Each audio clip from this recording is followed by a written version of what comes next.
Good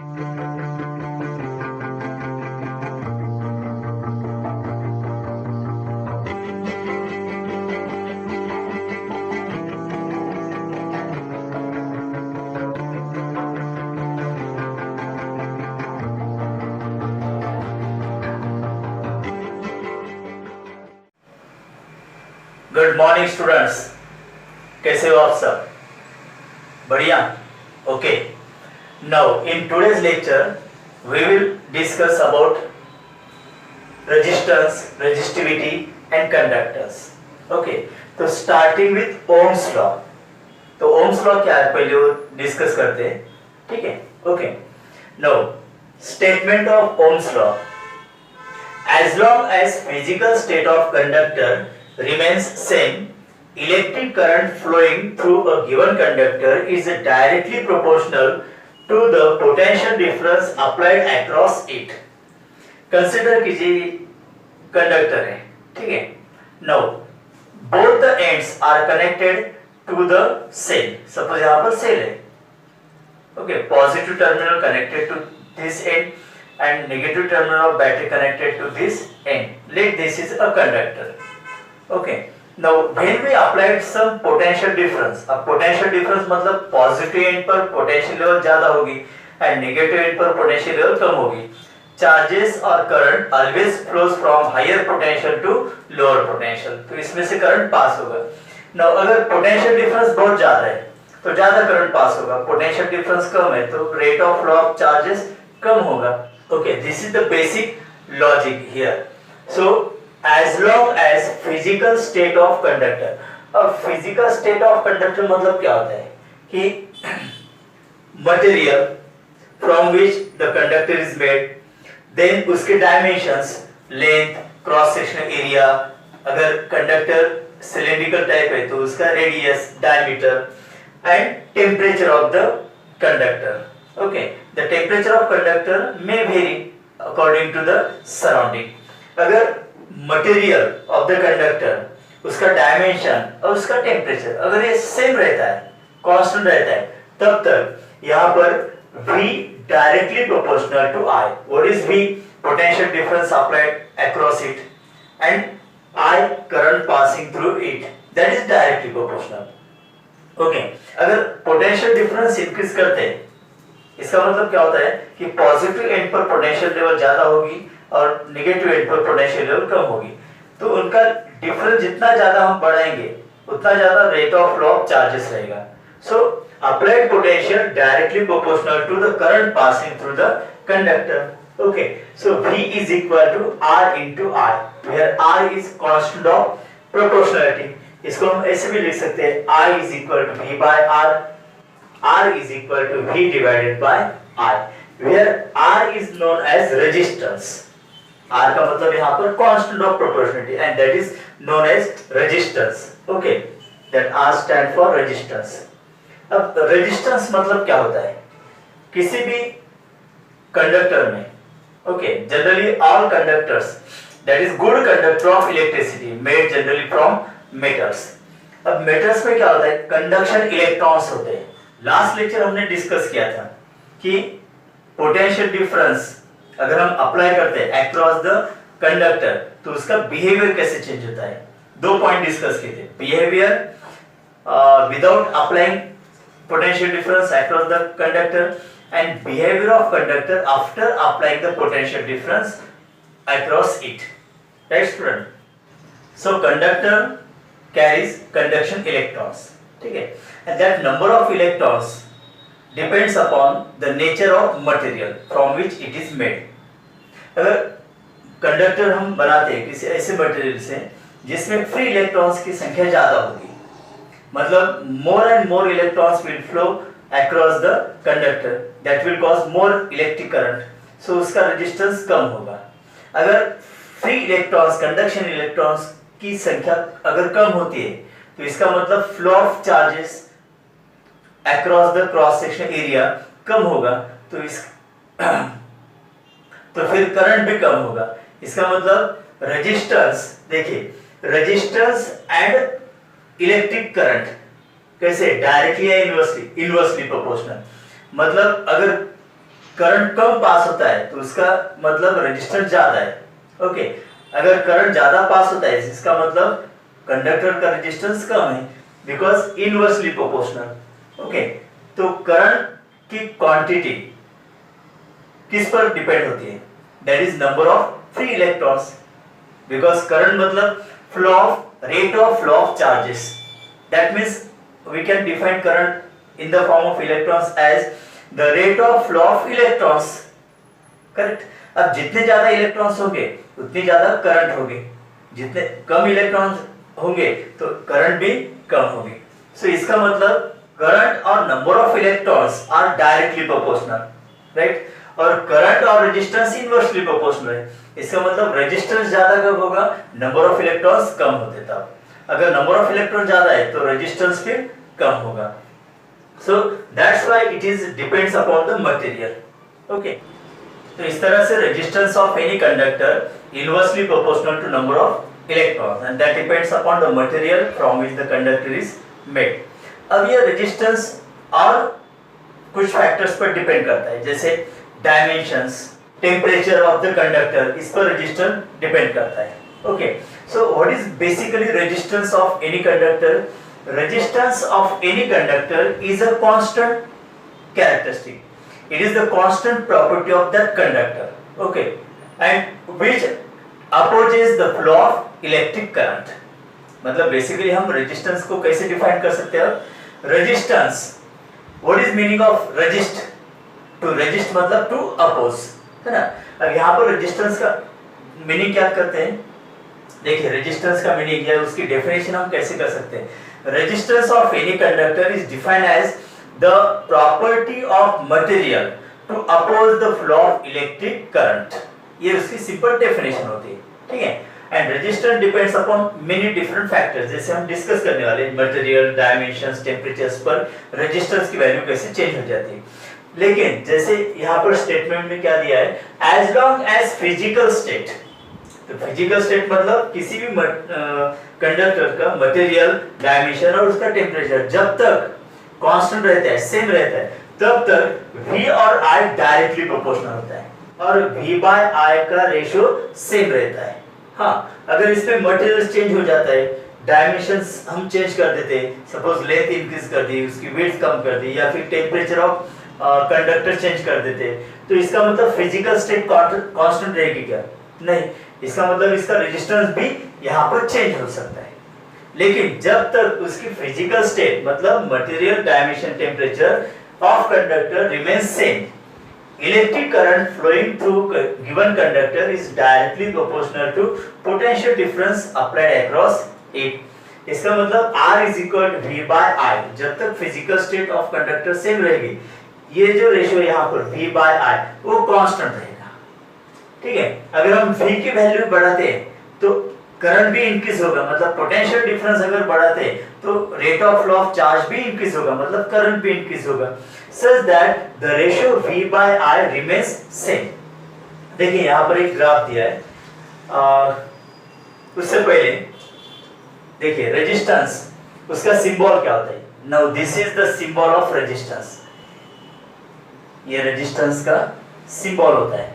जैसे speed breaker होता है ना, that opposes the speed, उसकी वजह से स्पीड कम हो जाती है। just like that, this is the symbol of resistance, उसकी वजह से करंट कम हो जाता है। और रेजिस्टेंस की प्रॉपर्टी क्या होती है? To oppose the current. Okay, अगर ये रेजिस्टेंस यहाँ पर कनेक्ट किया हमने, okay, and potential difference applied across it, that is V, तो करस्पॉन्डिंग करंट कितना जाएगा? I। तो by using voltmeter and ammeter, voltmeter मतलब to measure potential difference, ammeter to measure the current, अगर उससे हम V और I की वैल्यू मेजर कर सकते हैं, ओके, तो V अपॉन I का रेशियो अगर हम लेते हैं तो R आएगा। नो, अगर यहाँ पर पोटेंशियल डिफरेंस इंक्रीज करते हैं, अब इंक्रीज करना है मतलब और एक सेल यहाँ पर लगानी, ओके, तो पोटेंशियल डिफरेंस V1 हो जाएगा। नो, करंट चेंज हो जाती है अब I1, तो इसका रेजिस्टेंस जो होगा R is equal to V1 divided by I1, तो V1 I1 का रेशियो उतना ही रहता है, वो चेंज नहीं होगा, मतलब resistance of conductor remains same. अगर और एक सेल यहाँ पर लगा देते हैं तो पोटेंशियल हो जाएगा V2, करस्पॉन्डिंग करंट हो जाएगी I2, ओके, और उसका रेशियो V2/I2 वो भी इतना ही रहेगा। मतलब अगर हम V की वैल्यू बढ़ाते हैं तो I की वैल्यू भी इंक्रीज होगी, so that the ratio of V/I for particular conductor remains same. देखिए अब यहाँ पर ग्राफ, जैसे हम V की वैल्यू इंक्रीज करेंगे, ओके, करस्पॉन्डिंग करंट भी इंक्रीज होगा, so that what is the nature of graph? It is straight line, it is straight line graph, okay, that indicate V directly proportional to I, okay। Suppose यहाँ पर दो point consider करते हैं slope निकालने के लिए, तो that gives change in current, okay, and this is change in potential। so what is slope? slope हमेशा क्या होता है? tan theta, okay, तो tan theta मतलब सपोज यहाँ पर एंगल थीटा है तो ये भी एंगल थीटा हो जाएगा, तो इतना चेंज कितना हो गया यहाँ पर? di, ओके, और ये dv, so this is the slope di/dv। देखिए स्लोप मतलब होता है tan थीटा, और यहाँ पर tan थीटा क्या लिखेंगे हम? Opposite side upon adjacent side, so di/dv, so this can be written as I/v, this is the slope, okay, that is known as slope of IV curve, okay. अब देखिए यहाँ पर रेजिस्टेंस का formula क्या है? V/I, सो इसको हम ऐसे लिख सकते हैं R is equal to 1/I/V, okay, और I/V का मतलब होता है स्लोप, सो 1 स्लोप और 1/tan थीटा, ये भी एक फॉर्मूला यहाँ पर हो जाता है। नाउ फ्रॉम दिस इक्वेशन अब रेजिस्टेंस का यूनिट क्या होता है वो निकालते हैं, ठीक है। जैसे पोटेंशियल डिफरेंस का यूनिट होता है volt upon current ampere, and that gives 1 ohm, okay. Symbolic ohm का सिंबल ये ऐसा होता है, 1 ohm is equal to 1 volt divide by 1 ampere. मतलब किसी भी कंडक्टर का रेजिस्टेंस 1 ओम कब होगा? If we applied potential difference of 1 volt across the conductor, and if 1 ampere current passes through it, then the resistance of the conductor is said to be 1 ohm। simple, okay student। जैसे available कुछ materials हमारे पास होंगे, जैसे iron, okay, then aluminium, copper etcetera, okay. लेकिन सबसे ज्यादा resistance किसका है? फिर सबसे ज्यादा रेजिस्टेंस आयरन का है, सबसे कम कॉपर का है, एल्यूमिनियम, कॉपर एटसेट्रा, ओके। तो इसलिए फिर जो कनेक्टिंग वायर्स होते हैं इन आवर होम, कहीं पर भी अगर हमें इलेक्ट्रिक कनेक्शंस करने हैं तो हम कौन सी वायर यूज करेंगे? आयरन, एल्यूमिनियम या कॉपर? तो हम कॉपर एल्यूमिनियम वायर यूज करते हैं बिकॉज उनका रेजिस्टेंस कम होता है। वैसे सिल्वर, गोल्ड, प्लैटिनम, इनका रेजिस्टेंस कॉपर से भी कम होता है, लेकिन we know that silver, gold, platinum are very costly metals, okay। इसलिए फिर ऐसा मटेरियल हम यूज करते हैं जो अवेलेबल ज्यादा हो और उसका रेजिस्टेंस भी कम हो। तो ऐसी कंडीशन में फिर aluminium, copper we are using for the connections, right students. No अब material, okay, then second dimensions. अब डायमेंशंस मतलब इसमें क्या आ जाता है? Length, cross section area, radius, diameter of the conductor. तो उस पर रेजिस्टेंस कैसे डिपेंड करता है ये आगे हम डिस्कस करने वाले हैं। देखिए suppose there is one conductor, okay, length L, उसका क्रॉस सेक्शनल एरिया A और इसकी रेडियस सपोज R है यहाँ पर, ठीक है। अगर पोटेंशियल डिफरेंस हम अप्लाई करते हैं तो करंट फ्लो होगा, सपोज I करंट। तो अब हम यहाँ पर क्या डिस्कस करने वाले कि डायमेंशंस पर रेजिस्टेंस कैसे डिपेंड करता है। अब डायमेंशंस मतलब length, cross section area, radius, diameter of this conductor, okay. उससे पहले देखिए लास्ट लेक्चर ये पॉइंट हमने डिस्कस किया था, relation between electric current and drift velocity, है ना। I is equal to NEA VD, VD मतलब E capital E divide by M into T, where T is relaxation time. अगर आपने last video नहीं देखा है तो पहले देखिए, ठीक है। बाद में आपको ये पॉइंट समझ में आ जाएगा। तो यहाँ पर देखिए अब, तो ये n, okay, e into E square t divided by this m, okay, into this a। अब e को हमने यहाँ पर v by l लिखा है, because we know that e is equal to v by l. This is the relation between electric field intensity and potential, okay, and l is the length between 2 points. Now n e square t divided by n, इसको हम bracket में लिखेंगे a v by l. This is the value of electric current. Now what is the formula for resistance? This is the formula for resistance. R is equal to V by I is equal to V divided by, अब I की value ये रखनी है यहाँ पर, n e square t divided by m a v divided by l. अब यहाँ पर v गेट कैंसिल, राइट, इसका रेसिप्रोकल हो जाएगा। देखिए m divided by n e square t into, अब इसका भी reciprocal l by a.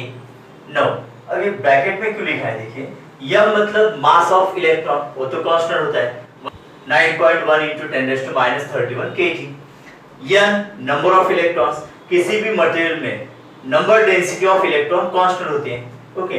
e मतलब charge on electron 1.6 10 raised to minus 19 coulomb, t relaxation time, okay. तो ये सब कांस्टेंट होता है, इसलिए हम यहाँ पर क्या लिखेंगे? r directly proportional to l by a. What is l? Length of the resistance, length of the conductor, and a cross sectional area. Right student? So this is important formula यहाँ पर, because ये bracket में value constant है, तो r directly proportional to length and it is inversely proportional to cross sectional area of the conductor. Now r is equal to rho l by a. Okay, अब rho मतलब यहाँ पर ये इस quantity को हम rho लिखेंगे, and what is rho? That is called resistivity. Okay, it is again a property of the conductor or material to oppose the flow of electric current. Resistivity का मतलब यहाँ पर देखिए rho is equal to m upon n e square t. इसे हम calculate constant निकाल सकते हैं, ओके।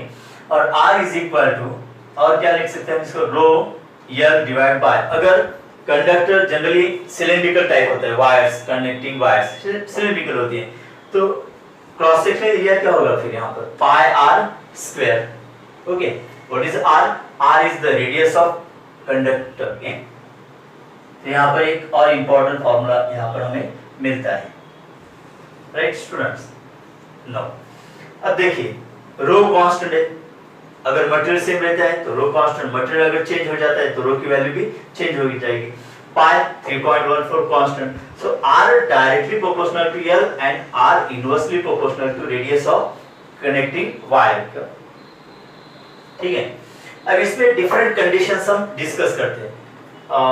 न्यूमेरिकल्स अगर पूछे जाते हैं एमसीक्यू अगर, तो कंपैरेटिव फॉर्मूलाज क्या होंगे? देखिए इसमें दो कंडीशंस डिस्कस करेंगे हम, मतलब एक कंडक्टर है विदाउट स्ट्रेचिंग, ओके, एंड दूसरा कंडीशन यहाँ पर अगर कंडक्टर को हम स्ट्रेच करते हैं तो उसकी लेंथ इंक्रीज हो जाएगी, वेट कम होगी, मतलब रेडियस कम होगी, उस कंडीशन में फिर रेजिस्टेंस पर क्या इफेक्ट होगा ये भी डिस्कस करना है। तो पहले विदाउट स्ट्रेचिंग, ओके, सपोज यहाँ पर कंडक्टर है, length l, okay, cross sectional area a और उसकी radius r1, r directly proportional to l and inversely proportional to a। तो यहाँ से क्या लिखेंगे हम? r और l के बीच relation r1 by r2 is equal to l1 by l2, simple. अगर क्रॉस सेक्शन एरिया कांस्टेंट रखते, ओके, पहले लेंथ l1 है और वही मटेरियल है लेकिन लेंथ ज्यादा है l2, तब उस कंडीशन में रेजिस्टेंस जिसकी लेंथ l1 है और रेजिस्टेंस जिसकी लेंथ l2 है, तो उनके बीच रिलेशन क्या होगा? r1 by r2 is equal to l1 by l2। अब इस कंडीशन में क्रॉस सेक्शन एरिया कांस्टेंट रखना है दोनों वायर्स में, ठीक है। नाउ अब ये कंडीशन क्या लिखे? r1 by r2 is equal to a2 by a1। Suppose there are two conductors, okay, suppose there are two conductors। Now conductor 1 conductor 2 दोनों की लेंथ अगर सेम है, ओके, लेकिन क्रॉस सेक्शन एरिया डिफरेंट है, अब इस कंडीशन में और मटेरियल भी सेम होना चाहिए, ओके, तो अब यहाँ पर रेजिस्टेंस का रेशियो क्या होगा, R1/R2 is equal to A2/A1, right student. No, अब A2/A1 देखिए, A2 मतलब क्या होता है यहाँ पर pi R2 square divide by A1 pi R1 square, तो pi pi cancel, so R1/R2 is equal to R2/R1 bracket square, right. अब जो रेशियो रेजिस्टेंस का होता है वही रेशियो डायमीटर का होता है, तो R1/R2 is equal to D2/D1 bracket square, right. तो ये कंपैरेटिव फॉर्मूलेस हो गए without stretching the wires. Now after stretching the wires, अगर हम किसी कंडक्टर को स्ट्रेच करते हैं तो उसका रेजिस्टेंस पर क्या इफेक्ट होता है वो देखेंगे हम यहाँ पर, ठीक है। देखिए यहाँ पर this is the diagram of conductor before stretching. देखिए लेंथ कितनी है L1, cross sectional area A1, इसकी radius R1, okay, diameter D1, okay. Then suppose इसका रेजिस्टेंस है यहाँ पर R1। नाउ इसी कंडक्टर को हम स्ट्रेच करते हैं तो लेंथ बन जाएगी L2। नाउ आफ्टर स्ट्रेचिंग उसकी विड्थ कम हो जाएगी तो क्रॉस सेक्शनल एरिया कम हो जाएगा, उसकी वजह से रेडियस भी कम हो जाएगी यहाँ पर R2, ठीक है। लेकिन रेजिस्टेंस सपोज R2 हो जाएगा, मतलब रेजिस्टेंस R2 और R1 के बीच रिलेशन क्या होगा ये यहाँ पर डिस्कस करते हैं। अब यहाँ पर एक पॉइंट देखिए स्टूडेंट्स, अगर हम वायर को स्ट्रेच करते हैं तो उसका डायमेंशन चेंज हो जाएगा, लेकिन इस प्रोसेस में एक फैक्टर सेम रहता है, और कौन सा फैक्टर है, अगर वायर स्ट्रेच नहीं और वायर स्ट्रेच करते हैं तो दोनों में फैक्टर कौन सा सेम रहेगा, कौन सा फैक्टर सेम रहता है, वॉल्यूम। वॉल्यूम तो चेंज नहीं होगा ना, शेप चेंज हो जाता है लेकिन वॉल्यूम तो सेम रहता है। सपोज यहाँ का वॉल्यूम होगा V1 और यहाँ पर वॉल्यूम होगा V2। अब सिलेंडर का वॉल्यूम क्या होता है, cross section area into length. देखिए A1 L1 इसका वॉल्यूम और इसका volume A2 L2, okay. Now L1/L2 is equal to क्या होगा A2/A1। अब A2 की value pi R2 square divide by pi R1 square, pi pi get cancel, R2/R1 bracket square या फिर D2/D1 ब्रैकेट स्क्वायर। जो ratio radius का होता है वही रेशियो डायमीटर का भी होता है, राइट। इसका मतलब यहाँ पर एक इक्वेशन हमें मिलता है, देखिए L1/L2 is equal to A2/A1 और R2/R1 ब्रैकेट स्क्वायर या फिर D2/D1 ब्रैकेट स्क्वायर, ठीक है। अब स्टार्टिंग करते हैं, देखिए R directly proportional to L/A, right. पहला R1/R2 is equal L1/L2 into, अब ये इनवर्सली प्रोपोर्शनल इसलिए A2/A1, ठीक है। बिकॉज हमने यहाँ पर इंडिविजुअल क्यों नहीं कंसीडर किया है, बिकॉज लेंथ अगर बढ़ा दे तो क्रॉस सेक्शन एरिया कम हो जाता है, इसलिए दोनों का यहाँ पर मेंशन होना जरूरी है। Now R1/R2 is equal to L1/L2 into, अब देखिए A2/A1, A2/A1 मतलब क्या होता है L1/L2, यहाँ पर लिखते हैं L1/L2, so इसलिए ये क्या हो गया फिर L1/L2 ब्रैकेट स्क्वायर।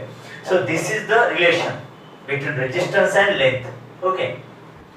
L1/L2 का मतलब A2/A1, इसलिए L1/L2 can be replace as A2/A1, so R1/R2 is equal to A2/A1 bracket square. एक यहाँ पर रिलेशन तैयार हो जाता है। वैसे R1/R2 इज इक्वल टू, अब A2 का मतलब पाई R2 square divide by pi R1 square, इसका ब्रैकेट का square, pi pi get cancel, okay. सो R2/R1 ब्रैकेट स्क्वायर और उसका फिर से स्क्वायर हो जाएगा, तो दैट बिकम्स R2/R1 ब्रैकेट का पावर कितना होता है 4। इसका मतलब अगर हमें न्यूमेरिकल दिया है कि एक कंडक्टिंग वायर है जिसकी रेडियस R1 है, उसको स्ट्रेच करने के बाद उसकी रेडियस R2 बन जाती है, ओके। पहले कंडीशन में रेजिस्टेंस दिया है तो दूसरे कंडीशन में रेजिस्टेंस निकालना है, तो अब ये फार्मूला हम यूज कर सकते हैं, R1/R2 is equal to small r2/स्मॉल r1 ब्रैकेट का पावर 4। यहाँ पर स्मॉल r1/r2 मतलब रेडियस, कैपिटल R1/R2 मतलब रेजिस्टेंसेस, और वही रेशियो डायमीटर का भी होगा, ओके। नो, अब यहाँ पर एक्स्ट्रा कंडीशंस, 3 कंडीशंस यहाँ पर डिस्कस किए, वो भी देख लेते हैं, हायर लेवल एमसीक्यू इस पर पूछे जा सकते हैं। अब ये फर्स्ट कंडीशन क्या है, देखिए suppose there is conducting wire, okay. अब कंडक्टिंग वायर मतलब क्या होता है? कंडक्टिंग वायर मतलब यहाँ पर थिकनेस है कुछ, ओके। आउटर रेडियस है यहाँ पर R2 और इनर रेडियस है R1, तो कुछ थिकनेस का यहाँ पर पाइप है, देखिए, ओके। और इसके बीच गैप है, एयर गैप पूरा। तो consider a pipe of thickness that is conductor pipe, okay. तो इस एग्जांपल का हमें रेजिस्टेंस निकालना है, तो उसके लिए फॉर्मूला क्या होता है, देखिए, R is equal to rho L divided by pi in bracket R2 square minus R1 square, okay. अब जनरल फॉर्मूला देखिए, R is equal to rho L upon pi R square, तो यहाँ पर R2 square मतलब outer radius, okay. R1 square मतलब R1 का मतलब inner radius, ठीक है। अब ये सेकंड वाला देखिए, ओके। अब सेकंड इसमें क्या होता है, देखिए कि the conductor is made of two materials. Now inner conductor is made of resistivity rho 2. Outer cylinder is made of material of resistivity rho 1. Inner cylinder की रेडियस R1 है और आउटर सिलेंडर की रेडियस R2 है। मतलब यहाँ पर दो material से ये कंडक्टिंग वायर यहाँ पर बना हुआ है, ठीक है। अब यहाँ पर क्या करते हैं, देखिए, जो आउटर सिलेंडर है उसका रेजिस्टेंस निकालते हैं, R1 इज इक्वल टू, अब यहाँ पर ये फॉर्मूला हम यूज कर सकते हैं, ओके। रो वन मतलब the resistivity of material which is outer side, okay. Length दोनों सिलेंडर की लेंथ सेम है, सपोज यहाँ पर L length, rho one L upon R2 square minus R1 square, okay. R1 की वैल्यू आ गई। अब inner जो सिलेंडर है उसके लिए डायरेक्टली ये फॉर्मूला हम यूज करते हैं, लेकिन उसका रेजिस्टेंस होगा R2 बिकॉज मटेरियल अलग है, मतलब रेजिस्टेंस अलग होगा। R2 is equal to rho 2 L divide by pi R1 square, because inner radius कितनी R1 स्क्वायर। रो 2 का मतलब resistivity of material of inner cylinder.